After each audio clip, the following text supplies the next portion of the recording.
Good morning, Excellencies, ladies and gentlemen.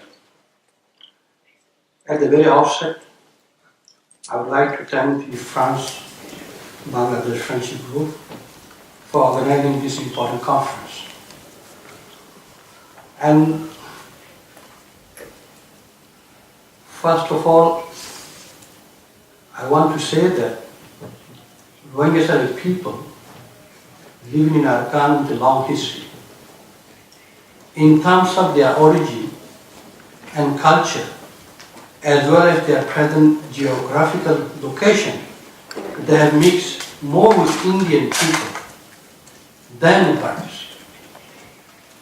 Under intolerant state policies, Rohingya have long been oppressed, subjected to systematic ethnic, religious and political persecution. Particularly from 1962 military takeover, the Rohingya have faced continuous process of delegitimizations, institutionalized persecutions, and worsening abuses culminating in genocide. Under fictitious reason, mass atrocities crimes have been carried out by Myanmar armed forces, Rakhine vigilantes from 2012 through 2016 and dramatically from August 25, 2017. The UN has described them as the world's most persecuted people. Rohingya have received nothing from Myanmar democratic transitions.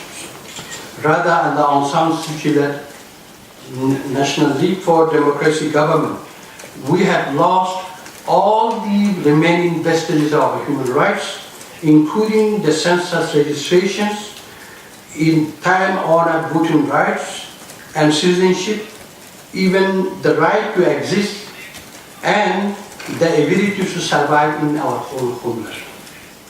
They are viewed as and treated as illegal Bangladeshi Bengalis and are being forced to undergo immaterial so-called national verification with a view to putting the Rohingya population in a permanent limbo. Historically, Rohingya never crossed the border of Myanmar, but the Myanmar intruded onto our land, on the Rohingya land. In reality, all the Buddhists are not citizens of Myanmar, not all the Muslims and Christians are illegal immigrants of Myanmar. The Rohingya crisis is not an issue of so-called illegal immigrations, but a case of joint conspiracy of the military, extremist Buddhist Rakhine and Myanmar xenophobic politicians deeply entrenched in systematic racism and Muslimophobia in order to rid Arakan of the Muslim population. Even the name Rohingya is not blacklisted and not mentioned in the country. Due to large-scale persecution, the influx of refugees and boat people in from Arakan into Bangladesh and other countries is a regular phenomenon. Since independence, more than 2.2 million Rohingya, out of their population of more than 3 million, left their homeland for their life, causing serious demographic changes in Arakan. Majority of them have taken refuge in Bangladesh, Pakistan, Malaysia, Thailand, India, UAE and Saudi Arabia. With the unprecedented fresh influx of more than 700,000 people Rohingya into Bangladesh from late August 2017, Bangladesh is now a home to more than 1.1 million Rohingya. We appreciate greatly the humanitarian spirit, the kind gesture, and the material help provided by the people and government of Bangladesh in welcoming the Rohingya crisis, Rohingya survivors, despite their limited resources. Based on the definition of Article 7 of the Roma Statute of the International Criminal Code, crimes against humanity or murder, extermination, enslavement, deportation, or forcible transfer of population, imprisonment, and other severe deprivation of physical liberty, torture, rape, and sexual violence, forced pregnancy, persecution, and forced disappearance of persons, apartheid, and crimes against humanity or other inhuman acts have been committed against Rohingya people to effect forced removal of these people from their homeland, creating refugee problem and both people crisis and posing regional instability and international threat to the international peace and security. Based on the circumstances of crimes against humanity, against them, and drawing on the Genocide Convention of 1948, this is a case of genocide. The United Nations investigators and envoys have made statements linking the Rohingya situation, crimes against humanity, ethnic cleansing, and acts of genocide, and hallmarks of genocide. But experts in international law say it is not merely expulsion or ethnic cleansing, but genocide. Despite this, State Councillor Aung San Suu Kyi has denied any wrongdoing and army brutality against the Rohingya people. She echoed military rhetoric, saying Rohingyas are illegal Bangladeshi and the rapes Rohingya women and girls face are fake rapes. Thus, she is a complicit in the genocide of the Rohingya people. The idea of never again adopted in the wake of the Second World War is happening in Arakan with the Rohingya people. The sovereignty is not a license for a country to do any damn thing it likes.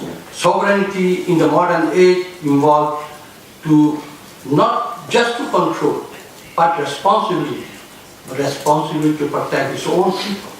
The Rohingyas are actual victims of mass atrocities, including genocide, crimes against humanity, and war crime, which are the most serious crimes of concern to the international community as a whole, under Article 5 of the Rome Statutes of the International Criminal Court.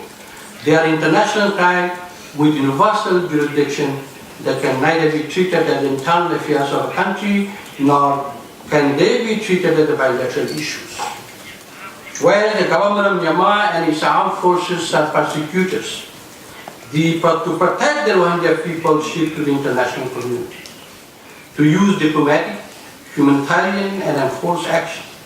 But we are disappointed that the United Nations is paralyzed. The United Nations Security Council has failed to adopt a binding resolution to prevent genocide, war crime, crimes against humanity, or ethnic cleansing in Rakhine State, and take action under Chapter 7 of the UN Charter. However, it is time for the powerful countries, including France, to unequivocally state that the situation in Arakan or Rakhine State should be referred to the International Criminal Court. They need to exert more pressure on Myanmar civil and military leaders, including the State Councillor Aung San Suu Kyi and General Mi Aung Hlaing, as well as those who have been found in breach of international law, also those who are aiding, defending, or covering the violation, to transfer them to the International Criminal Court. The Rohingya survivors or refugees are homesick. They really want to go back to their homeland. Day in, day out, they can't stop crying to go to their home. They're homesick there. We don't want to lead a life of humiliation as refugees and a beggar in alien land. But we have, because this is our homeland in North Africa, we have a spiritual, physical, and psychological attachment to our homeland.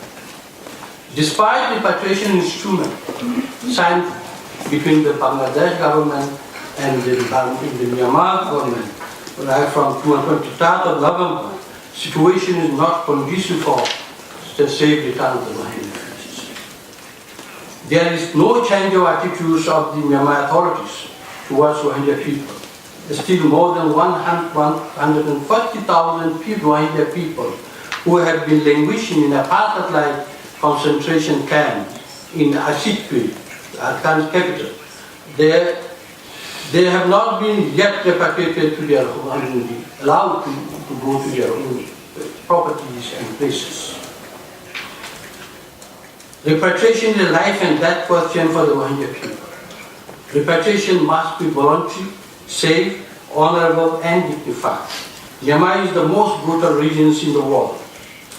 most regime in the world. Its authorities, both civil and military, are excellent liars, cheaters, not trustworthy. A burnt child dread the fire.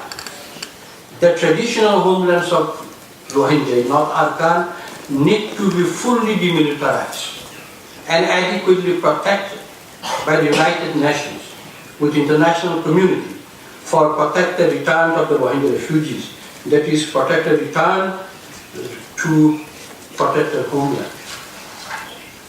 As for the permanent solution of the Rohingya crisis, all refugees must be unconditionally repatriated to their original villages and places, not to displacement sites in Myanmar, under the supervision of the United Nations. The root causes of the Rohingya crisis must be resolved. The full Myanmar citizenship with all accompanying rights and freedom and ethnic identity of the Rohingya people must be restored and recognized. They should be able to peacefully coexist as equal in Arakan state or Rakhine state with their collective rights within the Union of Myanmar. We are committed to remain a community within Myanmar, one of the most ethnically diverse countries in the world, upholding the principle of peaceful coexistence with all peoples of the countries. Meanwhile, all restrictions, persecutions, and ghettoization against Rohingya must be ended. Unimpaired humanitarian aid and unfettered access to the international media, observers, and the right group must be allowed to northern Rakhine state.